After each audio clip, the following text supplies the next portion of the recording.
Apat na epekto sa bata kapag sinisigawan sila. Una, bumababa ang kakayahan na makinig. Tandaan, hindi nare-resolba ng pagtaas ng boses sa anak ang problema.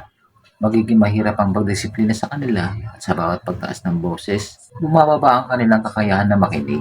Ikalawa, pagiging agresibo. Ang pagsigaw ng magulang sa bata ay nagagawa lang nitong maging agresibo sila, physically man o verbally. Hindi nakakatulong sa iyong anak ang ganitong pagdidisiplina. Natatakot lang sila at maaaring maging mahina lang ang loob. Katlo, parte ito ng emosyonal na pang-aabuso. Alam niyo bang mas makapangyarihan ang mga salitang binibitawan ng mga magulang sa anak? Samahan pa ng pagtaas ng boses nila.